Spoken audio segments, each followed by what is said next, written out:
Chapitre 5. Le dernier de l'étranger de Camus. On y va. Pour la 3e fois, j'ai refusé de recevoir l'aumônier. Je n'ai rien à lui dire. Je n'ai pas envie de parler. Je le verrai bien assez tôt. Ce qui m'intéresse en ce moment, c'est d'échapper à la mécanique, de savoir si l'inévitable peut avoir une issue. On m'a changé de cellule. De celle-ci, lorsque je suis allongée, je vois le ciel et je ne vois que lui. Toutes mes journées se passent à regarder sur son visage le déclin des couleurs qui conduit le jour à la nuit. Couchée, je passe les mains sous ma tête et j'attends. Je ne sais combien de fois je me suis demandé s'il y avait des exemples de condamnés à mort qui eussent échappé au mécanisme implacable, disparu avant l'exécution, rompu les cordons d'agents. Je me reprochais alors de n'avoir pas prêté assez attention au récit d'exécution. On devrait toujours s'intéresser à ces questions. On ne sait jamais ce qui peut arriver. Comme tout le monde, j'avais lu des comptes rendus dans les journaux. Mais il y avait certainement des ouvrages spéciaux que je n'avais jamais eu la curiosité de consulter. Là, peut-être, j'aurais trouvé des récits d'évasion. J'aurais appris que dans un cas, au moins, la roue s'était arrêtée, que dans cette préméditation irrésistible, le hasard et la chance, une fois seulement, avaient changé quelque chose. Une fois. Dans un sens, je crois que cela m'aurait suffi. Mon cœur aurait fait le reste. Les journaux parlaient souvent d'une dette qui était due à la société. Il fallait, selon eux, la payer. Mais cela ne parle pas à l'imagination. Ce qui comptait, c'était une possibilité d'évasion, un saut hors du rite, implacable, une course à la folie qui offrit toutes les chances de l'espoir. Naturellement, l'espoir, c'était d'être abattu au coin d'une rue, en pleine course, et d'une balle à la volée. Mais tout bien considéré, rien ne me permettait ce luxe, tout me l'interdisait, la mécanique me reprenait. Malgré ma bonne volonté, je ne pouvais pas accepter cette certitude insolente. Car enfin, il y avait une disproportion ridicule entre le jugement qui l'avait fondé et son déroulement imperturbable à partir du moment où ce jugement avait été prononcé. Le fait que la sentence avait été lue à 20 heures plutôt qu'à 17, le fait qu'elle aurait pu être tout autre, qu'elle avait été prise par des hommes qui changent de linge, qu'elle avait été portée au crédit d'une notion aussi imprécise que le peuple français, ou allemand ou chinois, il me semblait bien que tout cela enlevait beaucoup de sérieux à une telle décision. Pourtant, j'étais obligée de reconnaître que dès la seconde où elle avait été prise, ses effets devenaient aussi certains, aussi sérieux que la présence de ce mur tout le long duquel j'écrasais mon corps. Je me suis souvenue dans ces moments d'une histoire que maman me racontait à propos de mon père. Je ne l'avais pas connu. Tout ce que je connaissais de précis sur cet homme, c'était peut-être ce que m'en disait alors maman. Il était allé voir exécuter un assassin. Il était malade à l'idée d'y aller. Il l'avait fait cependant et au retour, il avait vomi une partie de la matinée. Mon père me dégoûtait un peu alors. Maintenant, je comprenais, c'était si naturel. Comment n'avais-je pas vu que rien n'était plus important qu'une exécution capitale et que, en somme, c'était la seule chose vraiment intéressante pour un homme? Si jamais je sortais de cette prison, j'irais voir toutes les exécutions capitales. J'avais tort, je crois, de penser à cette possibilité. Car à l'idée de me voir libre par un petit matin derrière un cordon d'agents, de l'autre côté en quelque sorte, à l'idée d'être le spectateur qui vient voir et qui pourra vomir après, un flot de joie empoisonnée me montait au cœur. Mais ce n'était pas raisonnable. J'avais tort de me laisser aller à ces suppositions parce que, l'instant d'après, j'avais si affreusement froid que je me recroquevillais sous ma couverture. Je claquais des dents sans pouvoir me retenir. Mais naturellement, on ne peut pas être toujours raisonnable. D'autres fois, par exemple, je faisais des projets de loi. Je réformais les pénalités. J'avais remarqué que l'essentiel était de donner une chance aux condamnés. Une seule sur 1000, cela suffisait pour arranger bien des choses. Ainsi, il me semblait qu'on pouvait trouver une combinaison chimique dont l'absorption tuerait le patient. Je pensais le patient. 9 fois sur 10. Lui le saurait, c'était la condition.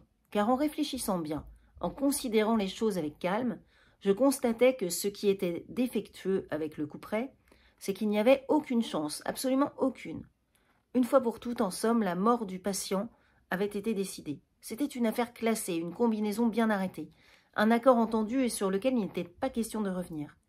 Si le coup ratait, par extraordinaire, on recommençait. Par suite, ce qu'il y avait d'ennuyeux, c'est qu'il fallait que le condamné souhaitât le bon fonctionnement de la machine. Je dis que c'est le côté défectueux. Cela est vrai dans un sens, mais dans un autre sens, j'étais obligée de reconnaître que tout le secret d'une bonne organisation était là. En somme, le condamné était obligé de collaborer moralement.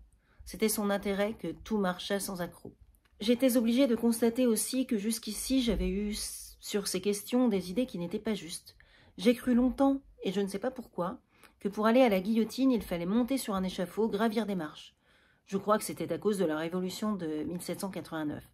Je veux dire à cause de tout ce qu'on m'avait appris ou fait voir sur ces questions. Mais un matin, je me suis souvenue d'une photographie publiée par les journaux, à l'occasion d'une exécution retentissante. En réalité, la machine était posée à même le sol, le plus simplement du monde. Elle était beaucoup plus étroite que je ne le pensais. C'était assez drôle que je ne m'en fusse pas avisé plus tôt. Cette machine, sur le cliché, m'avait frappé par son aspect d'ouvrage de précision, fini et étincelant. On se fait toujours des idées exagérées de ce qu'on ne connaît pas. Je devais constater au contraire que tout était simple. La machine est au même niveau que l'homme qui marche vers elle. Il la rejoint comme on marche à la rencontre d'une personne. Cela aussi était ennuyeux. La montée vers l'échafaud, l'ascension en plein ciel, l'imagination pouvait s'y raccrocher. Tandis que là encore, la mécanique écrasait tout. On était tué, discrètement, avec un peu de honte et beaucoup de précision. Il y avait aussi deux choses à quoi je réfléchissais tout le temps. L'aube et mon pourvoi. Je me raisonnais cependant et j'essayais de ne plus y penser. Je m'étendais, je regardais le ciel. Je m'efforçais de m'y intéresser. Il devenait vert, c'était le soir. Je faisais encore un effort pour détourner le cours de mes pensées. J'écoutais mon cœur. Je ne pouvais imaginer que ce bruit qui m'accompagnait depuis si longtemps pût jamais cesser. Je n'ai jamais eu de véritable imagination. J'essayais pourtant de me représenter une certaine seconde où le battement de ce cœur ne se prolongerait plus dans ma tête, mais en vain. L'aube où mon pourvoi était là. Je finissais par me dire que le plus raisonnable était de ne pas me contraindre. C'est à l'aube qu'il venait, je le savais. En somme, j'ai occupé mes nuits à attendre cette aube. Je n'ai jamais aimé être surpris. Quand il m'arrive quelque chose, je préfère être là. C'est pourquoi j'ai fini par ne plus dormir qu'un peu dans mes journées, et tout le long de mes nuits, j'ai attendu patiemment que la lumière naisse sur la vitre du ciel. Le plus difficile, c'était l'heure douteuse où je savais qu'ils opéraient d'habitude. Passé minuit, j'attendais, je guettais. Jamais mon oreille n'avait perçu tant de bruits distingués, de sons si ténus. Je peux dire d'ailleurs que d'une certaine façon, j'ai eu de la chance pendant toute cette période, puisque je n'ai jamais entendu de pas. Maman disait souvent qu'on n'est jamais tout à fait malheureux. Je l'approuvais dans ma prison, quand le ciel se colorait et qu'un nouveau jour glissait dans ma cellule. Parce qu'aussi bien j'aurais pu entendre des pas et mon cœur aurait pu éclater. Même si le moindre glissement me jetait à la porte, même si l'oreille collée au bois, j'attendais éperdument jusqu'à ce que j'entende ma propre respiration, effrayée de la trouver rauque et si pareille au râle d'un chien, au bout du compte. Mon cœur n'éclatait pas et j'avais encore gagné 24 heures. Pendant tout le jour, il y avait mon pourvoi. Je crois que j'ai tiré le meilleur parti de cette idée. Je calculais mes effets et j'obtenais de mes réflexions le meilleur rendement. Je prenais toujours la plus mauvaise supposition. Mon pourvoi était rejeté. Eh bien, je mourrais donc. Plutôt que d'autres, c'était évident. Mais tout le monde sait que la vie ne vaut pas la peine d'être vécue. Dans le fond, je n'ignorais pas que mourir à 30 ans ou à 70 ans importe peu puisque naturellement, dans les deux cas, d'autres hommes et d'autres femmes vivront, et cela pendant des milliers d'années. Rien n'était plus clair en somme. C'était toujours moi qui mourrais, que ce soit maintenant ou dans 20 ans. À ce moment, ce qui me gênait un peu dans mon raisonnement, c'était ce bond terrible que je sentais en moi à la pensée de 20 ans de vie à venir. Mais je n'avais qu'à l'étouffer en imaginant que ce seraient mes pensées dans 20 ans, quand il me faudrait quand même en venir là. Du moment qu'on meurt, comment et quand, cela n'importe pas. C'était évident. Donc, et le difficile, c'était de ne pas perdre de vue tout ce que ce donc représentait de raisonnement. Donc, je devais accepter le rejet de mon pourvoi. À ce moment seulement, j'avais pour ainsi dire le droit, je me donnais en quelque sorte la permission d'aborder la deuxième hypothèse. J'étais gracié. L'ennuyeux, c'est qu'il fallait rendre moins fougueux cet élan du sang et du corps qui me piquait les yeux d'une joie insensée. Il fallait que je m'applique à réduire ce cri, à le raisonner. Il fallait que je sois naturel, même dans cette hypothèse, pour rendre plus plausible ma résignation dans la première. Quand j'avais réussi, j'avais gagné 1 heure de calme. Cela tout de même était à considérer. C'est à un semblable moment que j'ai refusé une fois de plus de recevoir l'aumônier. J'étais étendue et je devinais l'approche du soir d'été à une certaine blondeur du ciel. Je venais de rejeter mon pourvoi, et je pouvais sentir les ondes de mon sang circuler régulièrement en moi. Je n'avais pas besoin de voir l'aumônier. Pour la première fois depuis bien longtemps, j'ai pensé à Marie. Il y avait de longs jours qu'elle ne m'écrivait plus.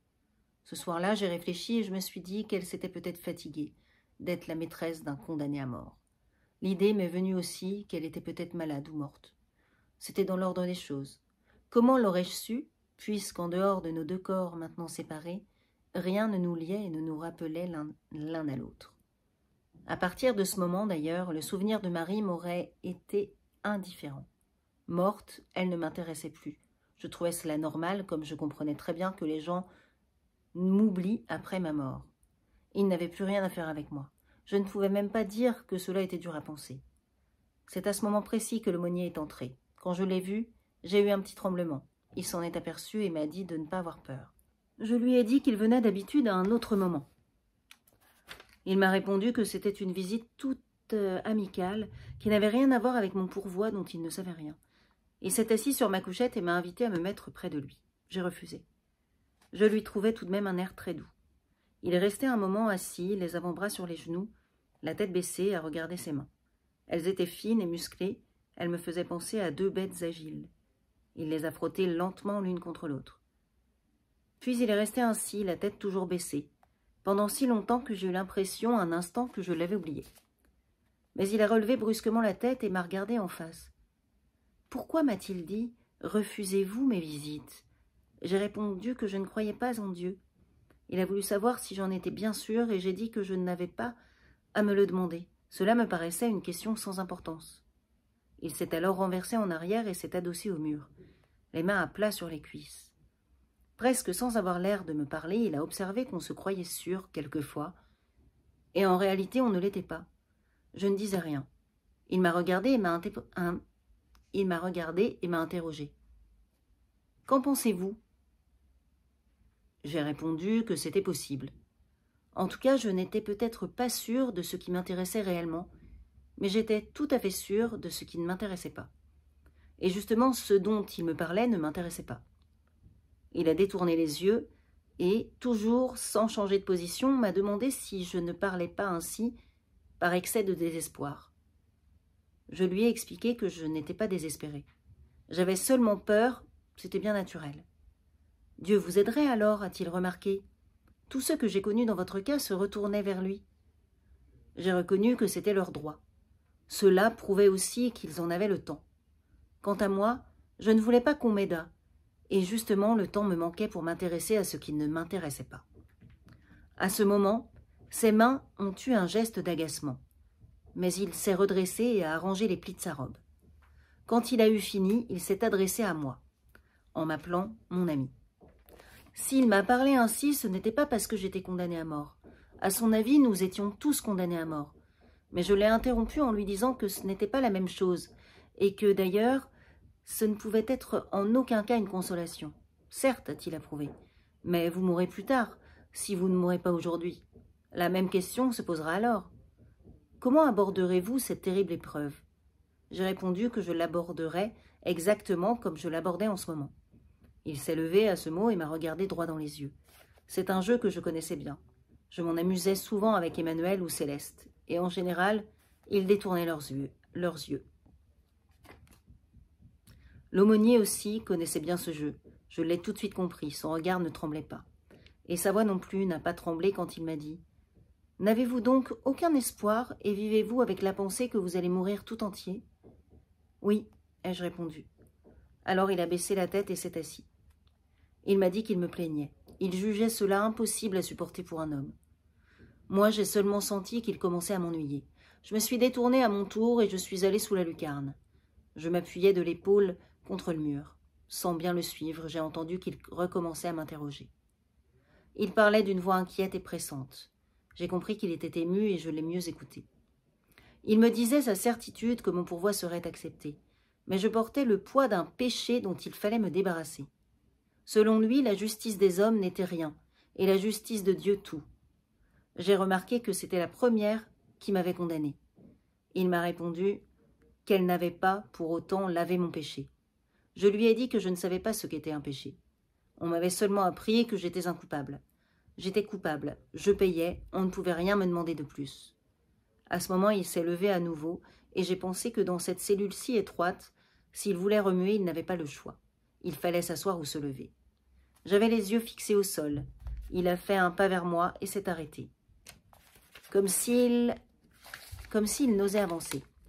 Il regardait le ciel à travers les barreaux. « Vous vous trompez, mon fils, m'a-t-il dit. On pourrait vous demander plus. On vous le demandera peut-être. Et quoi donc? On pourrait vous demander de voir. Voir quoi? Le prêtre a regardé tout autour de lui et il a répondu d'une voix que j'ai trouvée soudain très lasse. Toutes ces pierres suent la douleur, je le sais. Je ne les ai jamais regardées sans angoisse. Mais du fond du cœur, je sais que les plus misérables d'entre vous ont vu sortir de leur obscurité un visage divin. C'est ce visage qu'on vous demande de voir. Je me suis un peu animée. J'ai dit qu'il y avait des mois que je regardais ces murailles. Il n'y avait rien, ni personne que je connusse mieux au monde. Peut-être il y a bien longtemps y avais-je cherché un visage, mais ce visage avait la couleur du soleil et la flamme du désir. C'était celui de Marie. Je l'avais cherché en vain. Maintenant c'était fini. Et dans tous les cas, je n'avais rien vu surgir de cette sueur de pierre. L'aumônier m'a regardé avec une sorte de tristesse. J'étais maintenant complètement adossée à la muraille, et le jour me coulait sur le front. Il a dit quelques mots que je n'ai pas entendus et m'a demandé très vite si je lui permettais de m'embrasser. « Non », ai-je répondu. Il s'est retourné et a marché vers le mur, sur lequel il a passé sa main lentement. « Aimez-vous donc cette terre à ce point » a-t-il murmuré. Je n'ai rien répondu. Il est resté assez longtemps détourné. Sa présence me pesait et m'agaçait. J'allais lui dire de partir, de me laisser, quand il s'est écrié, tout d'un coup, avec une sorte d'éclat, en se retournant vers moi. « Non, je ne peux pas vous croire. Je suis sûr qu'il vous est arrivé de souhaiter une autre vie. » Je lui ai répondu que naturellement, mais cela n'avait pas plus d'importance que de souhaiter d'être riche, de nager très vite ou d'avoir une bouche mieux faite. C'était du même ordre. Mais lui m'a arrêté et il voulait savoir comment je voyais cette autre vie. Alors je lui ai crié « Une vie où je pourrais me souvenir de celle-ci. » Et aussitôt je lui ai dit que j'en avais assez. Il voulait encore me parler de Dieu, mais je me suis avancée vers lui et j'ai tenté de lui expliquer une dernière fois qu'il me restait peu de temps. Je ne voulais pas le perdre avec Dieu. Il a essayé de changer de sujet en me demandant pourquoi je l'appelais monsieur et non pas mon père. Cela m'a énervé et je lui ai répondu qu'il n'était pas mon père. Il était avec les autres. « Non, mon fils, a-t-il dit, en mettant la main sur mon épaule. « Je suis avec vous, mais vous ne pouvez pas le savoir parce que vous avez un cœur aveugle.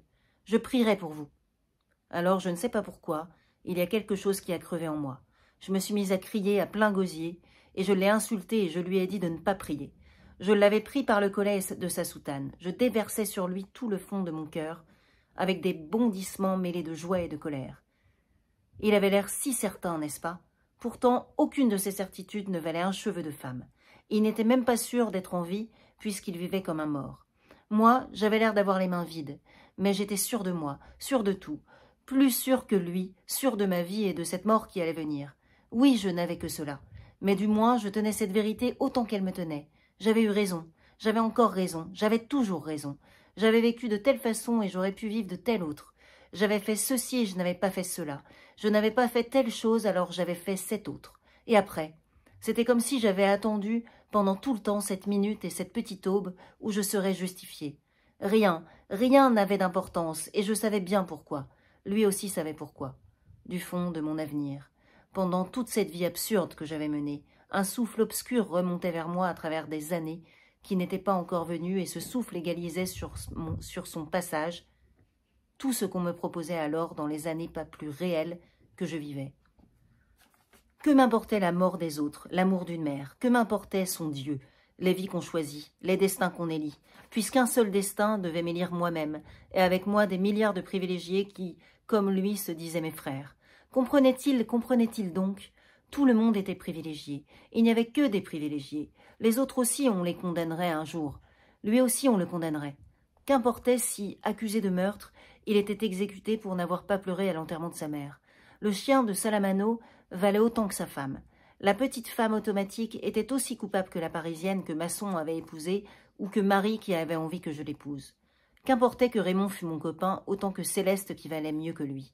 Qu'importait que Marie donnât aujourd'hui sa bouche à un nouveau Meursault. Comprenait-il donc, ce condamné, et que du fond de mon avenir, j'étouffais en criant tout ceci? Mais déjà on m'arrachait l'aumônier des mains, et les gardiens me menaçaient. Lui, cependant, les a calmés, et m'a regardé un moment en silence. Il avait les yeux pleins de larmes. Il s'est détourné et il a disparu. Lui parti, j'ai retrouvé le calme. J'étais épuisée, et je me suis jetée sur ma couchette. Je crois que j'ai dormi parce que je me suis réveillée avec des étoiles sur le visage. Des bruits de campagne montaient jusqu'à moi. Des odeurs de nuit, de terre et de sel rafraîchissaient mes tempes. La merveilleuse paix de cet été endormi entrait en moi comme une marée. À ce moment, et à la limite de la nuit, des sirènes ont hurlé. Elles annonçaient des départs pour un monde qui maintenant m'était à jamais indifférent. Pour la première fois depuis bien longtemps, j'ai pensé à maman. Il m'a semblé que je comprenais pourquoi, à la fin d'une vie, elle avait pris un fiancé.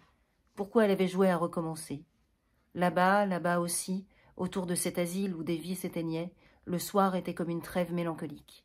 Si près de la mort, maman devait s'y sentir libérée et prête à tout revivre. Personne n'avait le droit de pleurer sur elle. Et moi aussi, je me suis senti prêt à tout revivre, comme si cette grande colère m'avait purgé du mal, vidé d'espoir, devant cette nuit chargée de signes et d'étoiles. Je m'ouvrais pour la première fois à la tendre indifférence du monde.